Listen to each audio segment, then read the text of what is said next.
जयप्रकाश नगर आधारताल में करीब 30 से 40 सालों से रह रहे लोग इन दिनों दहशत में हैं। उन्होंने जिस जमीन पर अपने मकान बनाए हैं, अब कुछ लोगों का यह दावा है कि वह जमीन उनकी है। ऐसे में परेशान होकर सैकड़ों लोगों ने शुक्रवार को कलेक्ट्रेट का रुख किया, जहां कलेक्टर ने उनके साथ बैठक की और अधिकारियों को निर्देश दिए कि उचित कार्रवाई की जाए। बैठक में कलेक्टर दीपक सक्सेना को बताया गया कि जयप्रकाश नगर आधारताल के निवासियों ने जयप्रकाश नगर गृह निर्माण समिति मर्यादित से 1982 में भूखंड खरीदे थे और वहां मकान बनाकर निवासरत हैं। सभी लोग 90 के दशक से लगातार अपने मकानों का हाउस टैक्स और शासकीय कर जमा करते चले आ रहे हैं। नगर निगम के द्वारा मकानों को नंबर भी आवंटित कर दिए गए। सोसाइटी के द्वारा बेचे गए भूखंडों का नामांतरण नहीं कराया गया। अब कपिता भूमाफिया जैसे लोग भूखंड लेने का डर दिखाकर एवं धमकाकर अनैतिक वसूली के लिए प्रयासरत हैं। वर्तमान में ऐसे भी कुछ लोग खसरे में अपना नाम होना कहकर प्लाट और मकानों पर विवाद करने लगे हैं। थी तो उसके पूरे के पूरे जो एक लीगल कार्रवाई होती है वो की गई थी,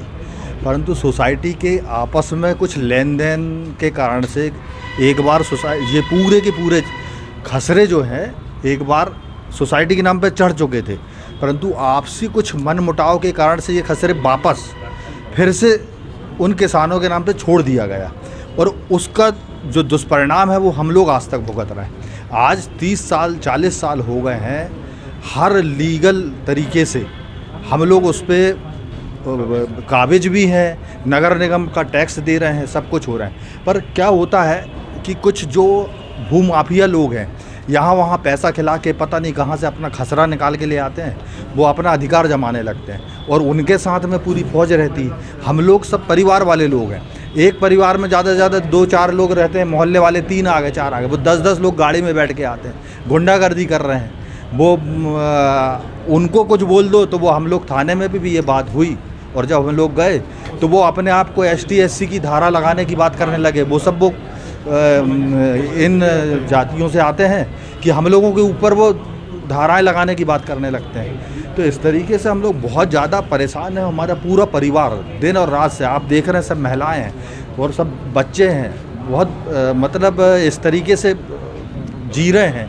और हमारा कलेक्टर साहब ने हम लोगों को अपनी बात रखने का मौका दिया है। हम उनको बताना चाहते हैं आज, और यदि हम लोगों को किसी भी तरीके से वो जांच कराएं, हम लोग अवैध पाए जाते हैं तो हम उसको अपनी गलती स्वीकार करते हैं। जब वहाँ पे 2000 घर 2500 घर ऐसे हैं जो कई सालों से वहाँ पर रह रहे हैं, करीब 35 सालों से रह रहे हैं, सब ने अपने अपने तरीके से घर का निर्माण करा हुआ है। और अब आप उस प्रोसीजर में खसरे में उसको नहीं चढ़ा पा रहे हैं। सोसाइटी का आपका सोसाइटी को जब आपने ज़मीन दिए थे तब ये सब सोचना था।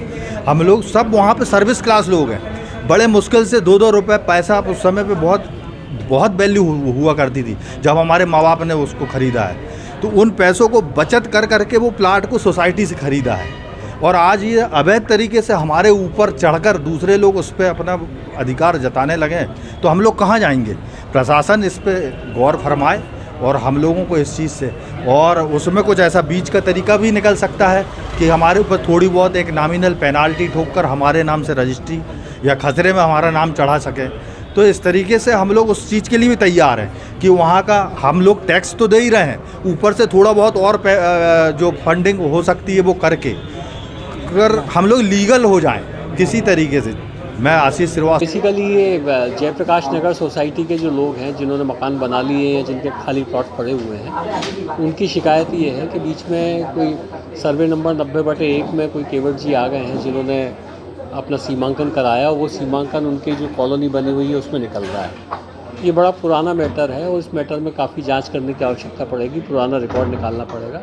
अभी दोनों ही पक्षों के पास जो है बहुत बेहतर तरीके से रिकॉर्ड नहीं है जिसके आधार पर कोई निर्णय लिया जा सके। मैंने तहसीलदार साहब को निर्देशित किया है, पुराना रिकॉर्ड निकालेंगे, लीगल पोजीशन देखेंगे, जिसके पेपर सही होंगे उसके साथ न्याय करेंगे। सर, जो पीड़ित पक्ष है उनका क्या कहना है, वो क्या कहना है, कितनी ज़मीन? देखिए, सभी लोग का ये कहना है कि भाई उन्होंने प्लॉट ख़रीदा है। कुछ लोगों के पास प्लॉट की रजिस्ट्रियाँ हैं, कुछ लोगों के पास प्लॉट के कुछ अलग तरह के कागज़ हैं। जब तक वो सारे कागज़ और रजिस्ट्रियाँ भी ज़रूरी नहीं है कि लीगल ही हों, गलत तरीके से भी रजिस्ट्रियाँ होती हैं। सोसाइटियों में भी पहले फर्जीवाड़े हुए हैं। मुझे लगता है कि इस पूरे मामले में जो है गंभीरता के साथ जांच करने की आवश्यकता है। आज की स्थिति में कोई कहने की स्थिति नहीं है कि इसका प्लॉट है या उसका प्लॉट है। जब तक जांच नहीं हो जाती, सीमांकन नहीं हो जाता, पूरे कागजात नहीं मिला लिए जाते,